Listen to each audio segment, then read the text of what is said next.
Hi, welcome back to my channel Thanu mom's lifestyle. இன்றைக்கி நம்ம என்ன வீடியோ பார்க்க போகிறோம் அப்படின்னா, ஒரு சண்டே மினி vlogனு சொல்லலாம், இல்லை ஒரு குக்கிங் vlogனு சொல்லலாம். ஒரு ரொட்டீன் vlog தான் நீங்கள் பார்க்க போகிறீங்க.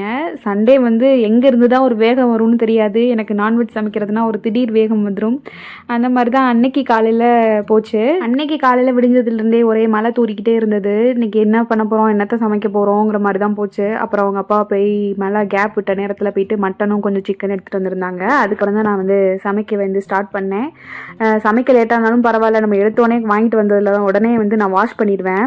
வாஷ் பண்ணி வச்சுட்டோன்னா வந்து சமைக்கணும்னு தோண ஆரம்பிச்சிடும். நான் இதுக்கு முட்டையை செக் பண்ணி பார்த்துட்ருக்கேன். அப்படின்னா வந்து லாஸ்ட் வீக் நான் முட்டை வேக வைக்கும்போது லைட்டாக வந்து அந்த முட்டையில் கிராக் இருந்திருக்கும் போல இருக்குது. அது தெரியாமல் நான் வந்து வேக வச்சுட்டேன். முட்டை அதிலே உடஞ்சி செதறி என்னமோ மாதிரி ஆயிடுச்சு. அதனால நான் வந்து பார்த்து எடுத்து வச்சுருந்தேன். சின்ன வெங்காயம் வந்து முன்னாடியும் நான் உரிச்சு வச்சுருந்தேன். மட்டனில் வந்து குழம்பு மாதிரி பண்ணிவிட்டு சிக்கனில் வந்துட்டு கிரேவி பண்ணிடலாம் அப்படின்னு சொல்லிட்டு பெப்பர் கிரேவி மாதிரி ட்ரை பண்ணியிருந்தேன். மட்டன் வந்து சின்ன வெங்காயத்தில் செஞ்சால் கொஞ்சம் நல்லாயிருக்கும் அப்படின்னு சொல்லிட்டு சின்ன வெங்காயம் முன்னாடியே வந்து ப்ரீ பிளான்லாம் கிடையாது. நான் எப்போவுமே இஞ்சி பூண்டு பேஸ்ட்டு சின்ன வெங்காயம் எல்லாம் நான் அப்போதைக்கப்போ பண்ணிக்கிறது தான். முன்னாடியே நான் அதெல்லாம் ரெடி பண்ணி வச்சுக்க மாட்டேன்.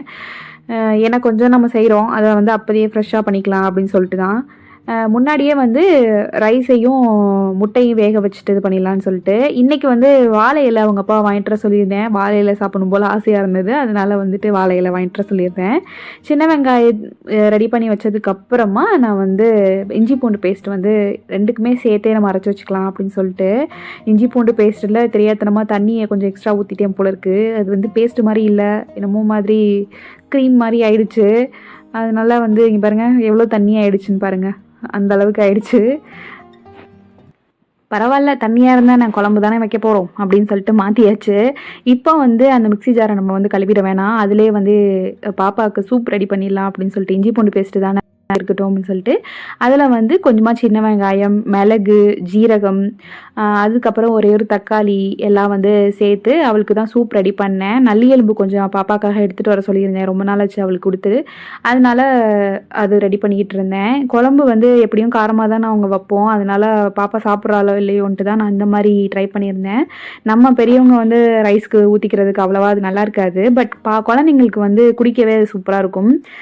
குக்கர்லேயே வந்துட்டு ஒன் பார்ட்டாகவே நான் ரெடி பண்ணிடுறது. லாஸ்ட் டைம் ஒரு தடவை ட்ரை பண்ணியிருந்தப்போ பாப்பாவுக்கு அந்த டேஸ்ட் ரொம்ப பிடிச்சிருந்தது. அதனால வந்து அவளுக்காக மட்டுமே நான் அந்த மாதிரி செய்கிறது. சைட் பை சைடாக அப்படியே முட்டையும் வேக வச்சாச்சு. பர்னர் 2 தான் இருக்குங்கிறதுனால நான் வந்து அப்படியே பார்ட்டாக பிரிச்சுக்கிறது. ஃபஸ்ட்டு வந்து இது 2 வச்சுக்கலாம், அதுக்கப்புறம் வந்து அது 2 வச்சுக்கலாம் அப்படின்னு சொல்லிட்டு மேக்ஸிமம் ஒரு 2 ஹவர்ஸ்க்குள்ளே எல்லா வேலையும் முடிச்சிடுறது. சைட் பை சைடாக அப்படியே சூப்புக்கும் விசில் வச்சு முடிச்சாச்சு. அவளுக்கு ரெடி ஆகிடுச்சு. பாப்பாவுக்கு குடிக்க கொடுத்தா அவங்க பாட்டுக்கு அங்கிட்டு விளாண்டுட்டு குடிச்சிட்டு இருப்பாங்க.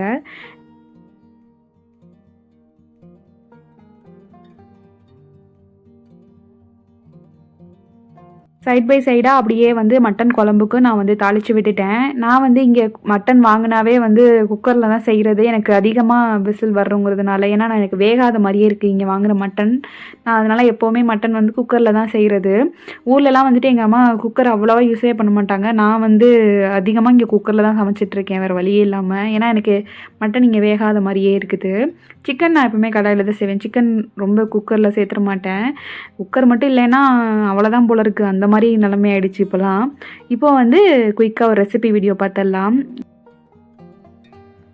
கடாயில் கொஞ்சமாக எண்ணெய் சேர்த்துட்டு அதில் வந்து ஜீரகம், சோம்பு, மிளகு, காஞ்ச மிளகா, கருவேப்பிலை இது எல்லாத்தையும் சேர்த்துட்டு நல்லாவே ரோஸ்ட் பண்ணிக்கோங்க. ரொம்ப கறியை விட்டுற வேணாம், மீடியமான ஃப்ளேமில் வச்சுட்டே வந்து ரோஸ்ட் பண்ணிவிட்டு அதை அரைக்க போகும்போது மட்டும் கொஞ்சமாக தேங்காய் துருவல் சேர்த்துருக்கேன். ஏன்னா எனக்கு கிரேவியாக வரணுங்கிறதுனால நான் வந்து தேங்காய் துருவல் சேர்த்துருக்கேன். தேங்காய் துருவல் வந்து ஆப்ஷனல் தான், சேர்க்கலனாலும் ஒன்றும் பரவாயில்ல. இப்போ வந்து தேங்காய் துருவல் சேர்த்துனதுக்கப்புறமா வந்து நம்ம வந்து மொத்தமாக அரைச்சிக்கலாம். நல்லா பேஸ்ட்டு மாதிரி அரைச்சிக்கோங்க. சிக்கனுக்கு வந்து லாஸ்ட்டில் தான் நம்ம அதை சேர்க்க போகிறோம், நல்லா அரைச்சிக்கலாம். இப்போ வந்து அதே கடாயில் கொஞ்சமாக கடலெண்ணெய் சேர்த்துருக்கேன். கடலெண்ணெய் சேர்த்துட்டு பட்டை, கிராம்பு, ஏலக்காய், பெரிய வெங்காயம் வந்து சின்னமாக கட் பண்ணி ஒரு 2 வெங்காயம் சேர்த்துக்கிறேன். எவ்வளோ அளவு சிக்கன் இருக்கோ அந்த அளவு சேர்த்துக்கோங்க. நான் 1/2 கிலோ சிக்கனுக்கு 2 வெங்காயம் போதும், அதனால் 2 வெங்காயம் சேர்த்துருக்கேன். வெங்காயம் வந்து நல்லா வதங்கணும். கலர் சேஞ்ச் ஆனதுக்கப்புறம் தான் நம்ம தக்காளி சேர்க்க போகிறோம். தக்காளி வந்து ஒரு மீடியம் சைஸ் தக்காளி 2 தக்காளி சேர்த்துருக்கேன். தக்காளியில் கொஞ்சமாக வதங்குறதுக்காக கல்லுப்பு சேர்த்துட்டு நல்லாவே வதக்கிக்கலாம்.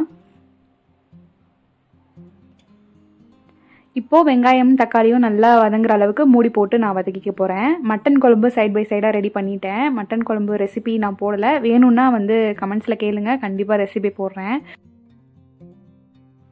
இந்த மட்டன் குழம்பு வந்து சீக்கிரமாகவே ரெடி பண்ணிடலாம். இதுக்கப்புறம் தேங்காய் பேஸ்ட்டு சேர்க்கணும், அவ்வளோதான், வேலை முடிஞ்சுச்சு. இப்போ வந்து நம்ம வெங்காயம் தக்காளி நல்லா வதங்கிருச்சு. இதுக்கப்புறம் வந்து சிக்கன் சேர்த்துக்கலாம். சிக்கனை சேர்த்ததுக்கப்புறம் நல்லா வெங்காயம் தக்காளியோட சேர்ந்து நல்லா உப்பு சாற அளவுக்கு நல்லா வதக்கிக்கோங்க. சிக்கனில் தண்ணி நீங்கள் எதுவும் சேர்க்க வேணாம், ஆல்ரெடி தண்ணி வந்து சிக்கனாகவே விடும். அதனால் நீங்கள் வந்து அந்த தண்ணியே நமக்கு போதும் வேகிறதுக்கு. இப்போ வந்து இஞ்சி பூண்டு பேஸ்ட்டு சேர்த்துட்டு மஞ்சத்தூள் சேர்த்துக்கோங்க. அதுக்கப்புறம் சேர்த்துட்டு மூடி போட்டு ஒரு 5 to 10 மினிட்ஸ் வந்து நல்லா வதங்கணும். வதங்கினதுக்கப்புறமா அந்த பேஸ்ட்டு நம்ம சேர்க்க போகிறோம். சிக்கன் வந்து நல்லா அந்த தண்ணியிலே வேகட்டும், எக்ஸ்ட்ரா எதுவும் சேர்க்க வேணாம். இப்போ பாருங்கள், நம்ம தண்ணி எதுவுமே சேர்க்காமலே கொஞ்சம் வந்து தண்ணி விட்டுருச்சு பாருங்கள். இன்னும் நல்லா மூடி போட்டு வதக்கிக்கலாம் அந்த தண்ணிலாம் வத்துற அளவுக்கு. அடுத்த மழை ஸ்டார்ட் ஆகிடுச்சு எங்கள் ஊரில். உங்கள் ஊர்லேயும் இப்படி மழை பெஞ்சிட்டே இருக்காங்கிறத கமெண்ட்ஸில் சொல்லுங்கள். இப்போ வெங்காயம் தக்காளியோட நல்லா சிக்கன் வெந்துருச்சு, அந்த இஞ்சி பூண்டு பேஸ்ட்டோடு சேர்ந்து நல்லா கிரேவி மாதிரி ஆயிடுச்சு பாருங்கள். காரத்துக்கு வந்து கொஞ்சமாக மிளகாத்தூள் சேர்க்கறதுனால சேர்க்கலாம், இன்றைக்கி நான் எதுவுமே சேர்க்கலை. இதுக்கப்புறம் வந்து நம்ம அரைச்சி வச்சுருக்க அந்த பேஸ்ட் இப்போ இருக்குது பார்த்தீங்களா, மிளகு ஜீரகம் சோம்புலாம் வறுத்தோம் பார்த்தீங்களா, அந்த பேஸ்ட்டை வந்து இது கூடவே சேர்த்துட்டு இதோட பச்சை வாசனை போகிற அளவுக்கு நல்லா வதக்கிக்கலாம். இது அந்த அலசிட்டு கொஞ்சமாக நான் தண்ணி சேர்த்துருக்கேன் லைட்டாக, அதனால தான் அந்த கிரேவி லெவலில் இருக்குது. கிரேவியை வந்து உங்களுக்கு இதே மாதிரியே வேணும்னா நீங்கள் வந்து அப்படியே இறக்கிடலாம். இல்லை அப்படி கொஞ்சம் ட்ரையாக வேணும் அப்படின்னா வந்து மீடியம் ஃப்ளேம்லேயே வந்து ஸ்லோ குக் பண்ணுங்கள். நல்லாவே சுக்கா மாதிரி வந்து உங்களுக்கு வந்துடும். எனக்கு வந்து இன்றைக்கி ரைஸ்க்கு நான் சைட் டிஷ்ஷாக தான் வச்சுக்க போகிறோங்கிறதுனால இன்னும் வந்து ட்ரை ஆகிற அளவுக்கு நான் மூடி போட்டு வச்சுக்கிறேன்.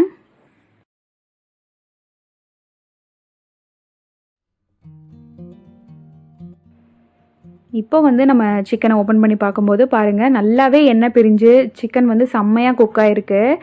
அந்த கிரேவியெல்லாம் வந்துட்டு நல்லா சுண்டி சூப்பராக வந்து சுக்கா மாதிரி ரெடி ஆகிடுச்சு பாருங்கள். இது வந்து ரைஸ்க்கு ரொம்பவே நல்லாயிருக்கும். உங்களுக்கு கிரேவி மாதிரி இருக்கிறதுனாலும் இந்த டேஸ்ட்டு செம்மையாக இருக்கும். ஒரு தடவை இந்த மாதிரி சிக்கன் ட்ரை பண்ணி பாருங்கள், செம்ம டேஸ்ட்டாக இருக்கும். ஓகே, பாய்.